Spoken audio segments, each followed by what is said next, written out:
Three of my favorite American voices, WABC radio talk show host Mark Simone, Tom Fitton, president of Judicial Watch, and WVON radio talk show host Santita Jackson. Good to have you all with us.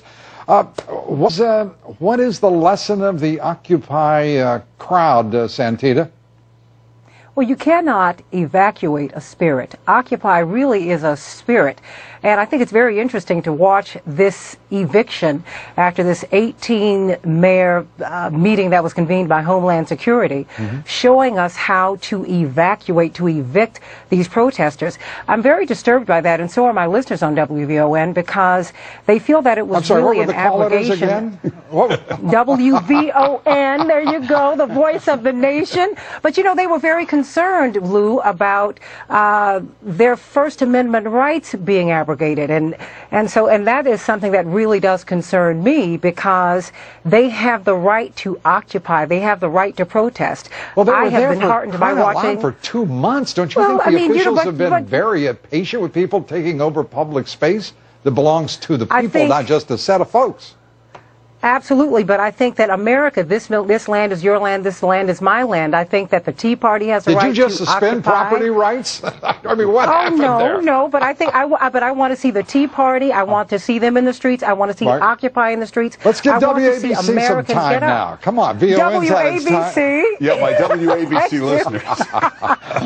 What are your thoughts, Mark? Well, I guess they're a spirit, but this spirit turns out to be the largest polluter in history, leaving 30 tons of debris. There's an old saying, and this is always true, whatever starts as a movement turns into a business and then eventually becomes a racket. And I think you're going to see that here.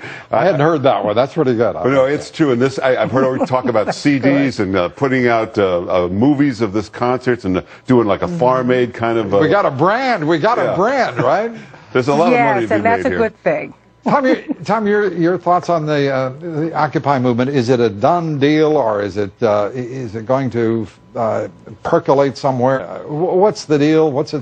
Is there a lasting influence here, or is it consigned to yesterday's news? Well, we incorporated into the Obama campaign from whence it came. It was a flash mob that lasted 2 months too long. No one has the right to occupy anything, and if there's any lesson to be learned here, is that even liberal Democrats who run big cities won't tolerate too much law and too much lawlessness in their midst for too long. So they not only alienated most sensible people, but even their friends on the left. You know, Tom, I got to say, did not come from the Obama campaign. If I may, I have to say I was a little critical and frustrated with some of the mayors. But, you know, in hindsight, I'm thinking that they did something very wise. They sort of allowed this thing to play itself out, express itself, and the end was, you know, suddenly Jackson Brown, and that's all we've got is one lasting refrain. We're coming right back with our American voices in just a moment. Stay with us, and Vice President Biden making a shocking statement on America's performance in the Iraq War. We're back with our American voices, Mark Simone, Tom Fitton, Santita Jackson.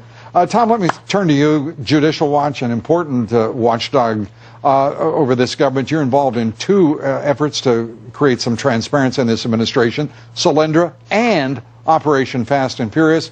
Where are we? Well, we filed 2 lawsuits against the Obama administration today to get access to documents about the Solyndra scandal. We've been getting the stone wall. We think it's important to have an independent investigation of this scandal. Congress is doing a good job as it is, but, you know, it is political in the end, and we're independent. We're going to release everything we get when we get it. And Fast and Furious, and the documents sealed in the murder case of U.S. Border Patrol agent Brian Terry. You know, Lou, we've been screaming from the mountaintops about that. We found out that the whole case has been sealed. The judge's decision on that has been sealed. And that may be appropriate. There may be people they want to get that they don't want to know thereafter. But you can't trust this Justice Department to do it because of its involvement in getting guns to the people who probably killed Terry. Santita, let me turn to this economy. The president is now talking about we can't wait. There are those who are suggesting, principally Republicans in Congress, that this is tantamount to going around Congress. Do you think that this is a strategy that is also embracing class warfare that's going to work, President, or will it ultimately hurt him?